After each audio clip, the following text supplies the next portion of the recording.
that are toots and whistles. Like, for example, if you're going to put a video clip in, that is fine, you can do that. Like, for example, with my Year 11 class this year, it so happened that we looked at D-Day because the Year 11 course has changed a little bit from when you did it. Alright? We looked at D-Day, so I took a clip from YouTube of Saving Private Ryan, the first 20-minute clip. There's about 10 minutes of it actually, because it's a very evocative clip, conveys that. Now obviously, I put that into a PowerPoint presentation. Now when you do that, if you've got the PowerPoint running, when you're creating your PowerPoint, you have to link to a bit of media that's in the same folder on your computer so that your PowerPoint presentation can actually find it quite easily. If you link it to a YouTube URL, it will depend on the quality of the internet connection in order for it to work. Alright? So there's a couple of little tricks like that about the presentation mode, and that's a good learning curve for you to learn those sorts of things. Have a bit of a play around with that. And what I've done, I've been incredibly nice to you, I've put into your instructions here somewhere a reference to, I think it might be on some URLs that you can go to that gives you advice on how to do PowerPoint. Is it on the back of? It might be. Oh yeah, it is. Yeah, there it is on the first page. Now I checked those. I had 3, and I checked them when I did the proofing of it. So it's on the back of the stand on page 2. Down at the bottom there, and you will have an electronic version of this assignment. I'll put it up onto the wiki space and onto my classes. So you just click on that, and it'll give you how-to guide on how to do a PowerPoint. Alright? Very good.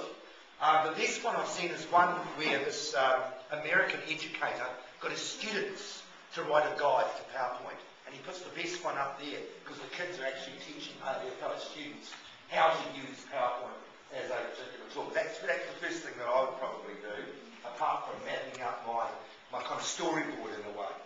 Okay, come back over to the historical IDs. You see the instructions are not that complex this time round. And what we've got, the other thing is that separate sheet that I gave you, and I've talked about this in here, Sam, the bibliography. This has been the undoing of a lot of people.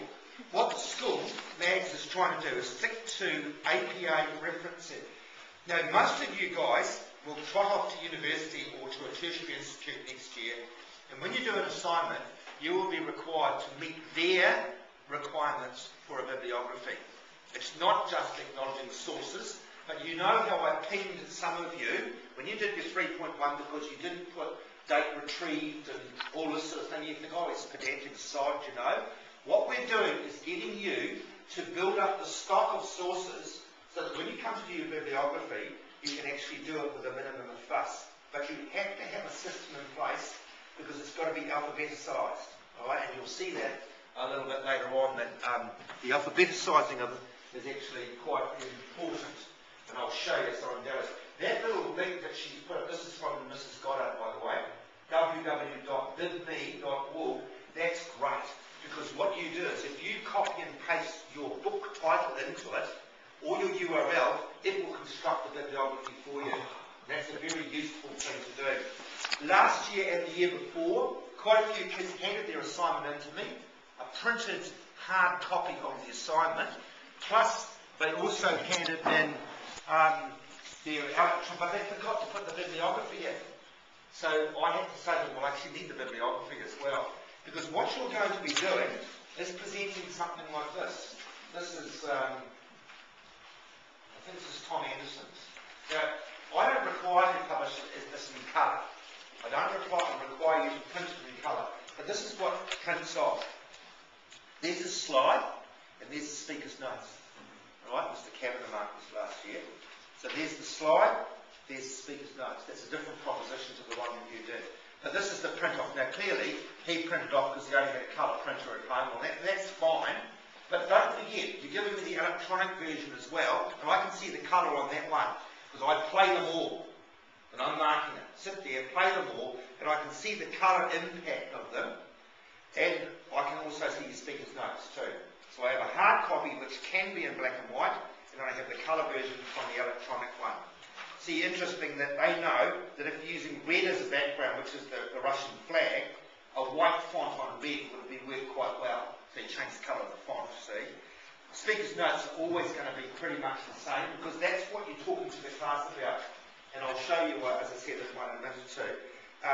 These kids, both of whom got excellence last year, by the way, they kind of interacted with their audience. Tom, who was a thespian, that was an actor, did drama, he kind of wanted to have that interaction with the audience because one of the things about PowerPoints is that they can be one-way traffic, can't they?